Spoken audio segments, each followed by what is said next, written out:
Hey everybody, I'm going to try to do a just screencast part of Through the Looking Glass in order to save time and be kind of efficient. Through the Looking Glass, if you've done your annotations, is alluded to very much in chapter 9. In fact, I'm going to make an argument that in many ways Auster is parroting the very language that Lewis Carroll used. Lewis Carroll's Alice in Wonderland Through the Looking Glass seem very childlike, but they're deceptively complex works with a lot of irony. Lewis Carroll was actually a bit of a logician, and so there is a lot of logic and reversals and satire in there, a lot of kind of metaphysical paradoxes. So it often manifests as a children's story, but it actually can work pretty well for any kind of deep read that you want to do. Right now, and the chapter that's referred to is chapter 6, Humpty Dumpty. But I want to kind of set that up from the beginning. So we're jumping in the story. It's kind of like a picaresque where she moves around and encounters different people. Picaresque. That's when somebody's kind of on a journey and the journey is filled with encounters. Picaresque. But she says, Alice says, I should like to buy an egg, please. She said timidly. How do you sell them? 5-piece farthing for two, 2 pence for two. Five-piece farthing for one, 2 pence for two. The sheep replied. Then two are cheaper than one, Alice said in a surprised voice, taking out her purse. Only you must eat them both if you buy two, said the sheep. Then I'll have one, please, said Alice, and she put her money down on the counter. She thought to herself, they mightn't be all that nice, you know. The sheep took the money and then put it away in the box. Then she said, I never put things in people's hands. That will never do. You must get it yourself. And so saying, she went off to the other end of the shop, set the egg upright on the shelf. I wonder why it wouldn't do, thought Alice, and she groped her way along the tables and chairs. The shop was very dark towards the end.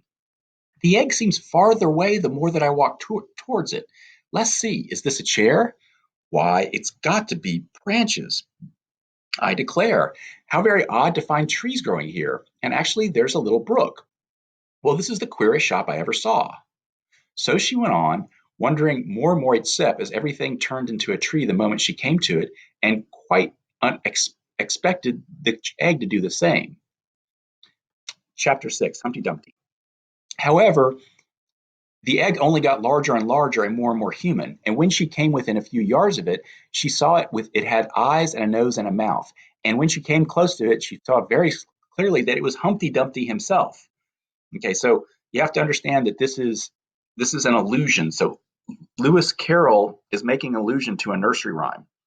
It didn't come from Lewis Carroll. So again, you have Paul Auster writing Quinn talking to Stillman about Humpty Dumpty. And that whole chapter, old chapter 9, is almost an homage to this chapter 6. And it's explicitly mentioned. Sorry, I get excited. She saw clearly that it was Humpty Dumpty himself. It can't be anyone else, she said to himself. I'm as certain of it as his name is written all over his face. It might have been written 100 times easily on that enormous face. Humpty Dumpty was sitting with his legs crossed like a Turk on the top of a high wall, such a narrow one that Alice quite wondered if he could keep his balance.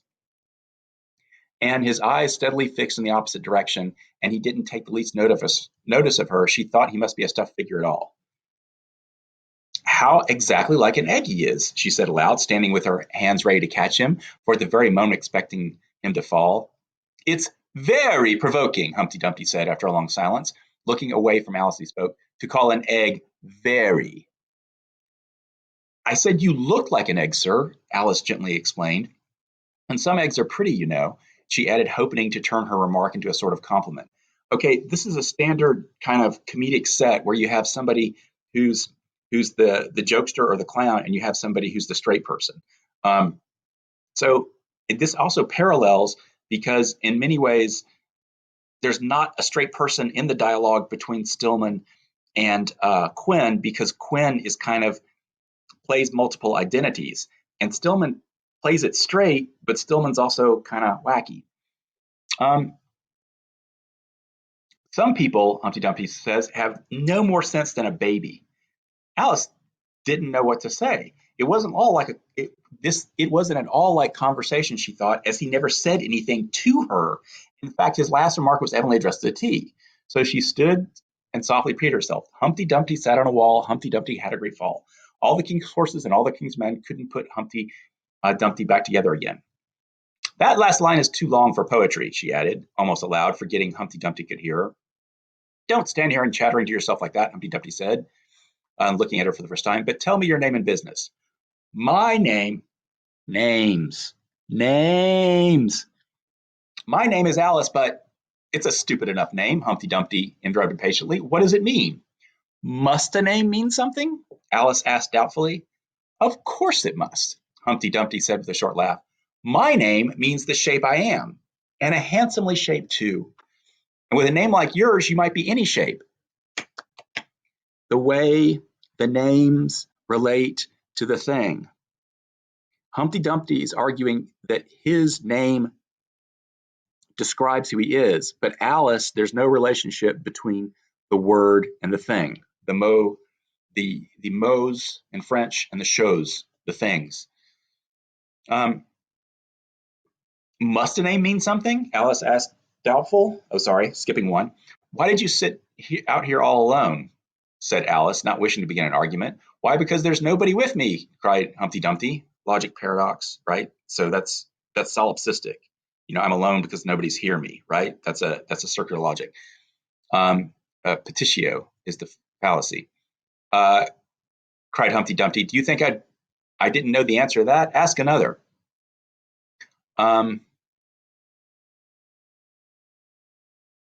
Okay, we're going to skip down about where she found out about it.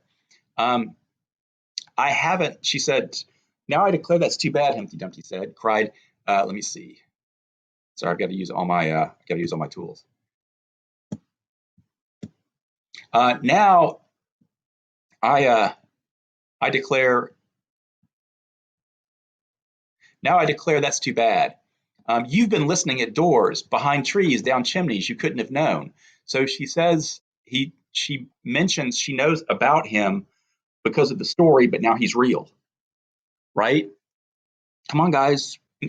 And I haven't indeed, it's in the book, but let's see what Humpty Dumpty says about books, right? Ah, well, indeed, they may read such thing in a book, Humpty Dumpty said in a calmer tone. That's what I call the history of England, that is. Now take a look at me. I'm the one spoken to as a king, I am. Perhaps you'll never see such another. To show you I'm proud, you may shake hands with me. And he grinned almost from ear to ear as he leant forward. It is nearly impossible to fall off the wall it is nearly as possible to fall off the wall in doing so, and offered Alice his hand. She watched him anxiously as she took it. If he smiled much more, the ends of his teeth might meet behind, she thought, and then I don't know what would happen to his head. I'm afraid it would come off. All right. And then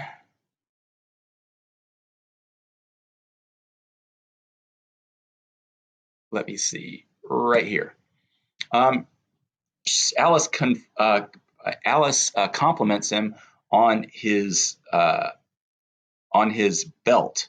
Evidently, Humpty Dumpty got quite angry and he said nothing for a moment or two. When he did speak, it was a deep growl. It is a most provoking thing when a person doesn't know a cravat, that's a tie, from a belt. Very ignorantly, a cravat, a very beautiful one. It was a present from the king. There now. Really? Quite pleased that she hadn't to find that she had chosen a good subject after all. They gave it to me. Humpty Dumpty continued thoughtfully as he crossed one knee and then clasped his hands. They gave it to me for an unbirthday present. I beg your pardon? Alice said with a puzzled air. I'm not offended. I mean, what is an unbirthday present? A present that is given to you when it isn't your birthday, of course. Again, the logical puzzles. Alex considered that I like the birthday present best. You don't know what you're talking about. How many days of a year are there? 365. How many birthdays do you have? One. And if there is 365, what remains? 364, of course. Humpty Dumpty looked doubtful. I'd rather see that done on paper, he said. Alice couldn't help smiling. She took out her memorandum book. And I wonder if it's red. And worked out a sum for him. Humpty Dumpty looked at the book, looked at it carefully. And that seems to be done right, he began. You're holding it upside down. To be sure I was. I thought it looked a little queer. It seems to be done right, although I haven't had time to look at it thoroughly now. It just shows that there are 364 days which you get unbirthday presents, certainly, and only one for birthday presents. There's glory for you. I don't know what you mean by glory. Of course you don't, till I tell you. It means a nice lockdown argument for you. Okay, again, argumentations and logic. So Alice continues to talk to him, and they kind of go on. And again, the topic of language comes up when they hear the poem called Jabberwocky, right?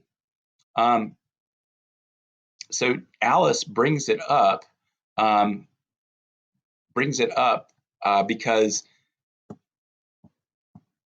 the egg, Humpty Dumpty, is very good at explaining words, right? So here it goes. The Jabberwocky. 'Twas brillig and the slithy toves did gyre and gimble in the wabe. All mimsy were the bargaroves and the mothraths outgrabe. That's enough to begin with. There's plenty of hard words there. Brilling means 4 o'clock in the afternoon, when things should be broiling for dinner. That'll do very well, said Alice. And what about slithy? Well, slithy means live and slimy. Live is the same thing as active. It's like a portmanteau. Those two meanings are picked in the same words. Okay, a portmanteau is a real term. It's when words are kind of put together, two words are put together to make another one. I can't think of any off the top of my head, but it's it's a common way that words are formed. I see it now, Alice remarks suavely. And what are the toves? Well, toves is something like badgers, something like lizards, and there's something like corkscrews. They must be very curious looking creatures. That they are. They also make their nests in sundials, and they also live on cheese. You get the sense that Humpty Dumpty knows this all from the sounds of the words. So he's not saying. It seemed to be implied that he only listens to the words, and he figures out the definitions from the way that they sound.